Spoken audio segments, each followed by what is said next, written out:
warahmatullahi wabarakatuh. Saya Seni Seniawati dari kelas 9E MTSN 2 Garut. Di sini saya sebagai ketua kelompok 3 dan ini anggota-anggota saya.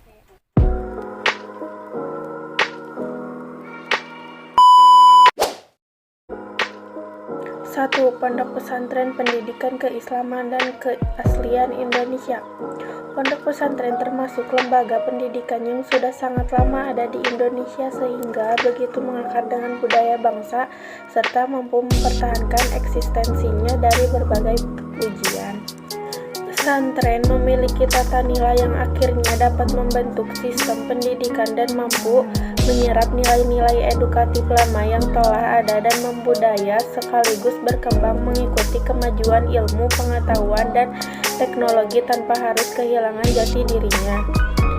Pondok pesantren memiliki karakter tersendiri yaitu keislaman dan keaslian Indonesia.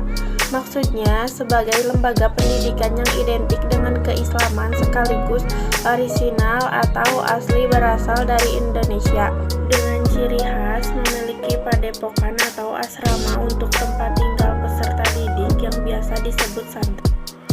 Pondok berasal dari kosakata bahasa Arab funduk yang memiliki makna asrama atau tempat di mana peserta didik tinggal.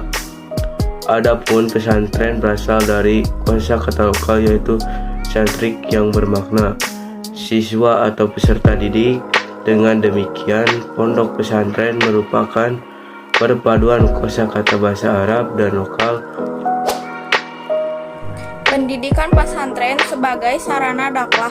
Pendidikan pondok pesantren merupakan serangkaian proses belajar mengajar berasrama yang berlangsung selama 24 jam dengan tujuan menyiapkan secara sadar peranan peserta didik. Di masa yang akan datang, hal tersebut dilakukan melalui kegiatan bimbingan, pengajaran, dan latihan baik secara konvensional maupun sudah mengalami sentuhan metode modern. Sebuah pondok pesantren mempunyai komponen pokok yang menjadi ciri khas tersendiri. Pertama, kiai sebagai komponen sentral dalam suatu pesantren. Kedua, santri, peserta didik atau anak dalam keadaan berkembang dalam pendidikan di pondok pesantren. Ketiga, masjid atau musola. Sarana fisik sebagai tempat ibadah dan pusat kegiatan di dalam pondok pesantren. Keempat, pondok atau asrama sarana fisik sebagai tempat tinggal para santri. Kelima, kitab kuning, materi pokok dalam kurikulum pendidikan pesantren. Keenam, metode pengajaran Sorogan Bandungan dan Al-Ijnul Ijazah serta metode pembelajaran utawa iki-iku. Mempunyai berbagai fungsi diantaranya sebagai figur pimpinan ilmu agama serta pengalaman. Kiai memberikan warna pada budaya dan lingkungan masyarakatnya. Kiai sebagai guru mengaji mempunyai banyak murid. Melalui murid itulah tersebar karisma kiai di bidang keagamaan sekaligus budi luhur yang dituturkannya. Kiai juga memberi ilham kepada masyarakat sekitarnya dalam memecahkan persoalan. Dalam bahasa simbol pesantren, status kiai bisa diperoleh atau terjadi karena karomah, sesuatu kemuliaan dari Allah dan barokah, sesuatu kebaikan rohani yang dapat dilimpahkan kepada orang lain, terutama anaknya dan santrinya. Status kiai dapat pula diperoleh melalui nasab garis keturunan. 3.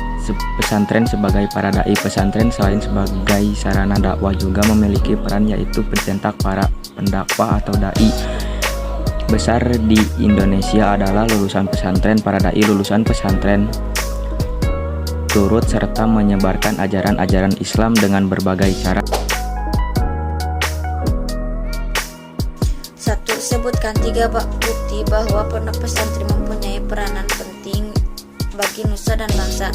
1. Nahdlatul Ulama yang didirikan oleh kiai yang memiliki pesantren. 2. Pesantren menghasilkan anak didik yang lebih memiliki adab. 3. Pesantren menjadikan negara kita lebih memajukan agama.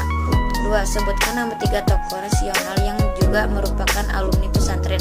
1. Kiai Haji Ahmad Dahlan atau Muhammad Darwis. 2. Zainal Arifin. 3. Kiai Haji Hasyim Asy'ari.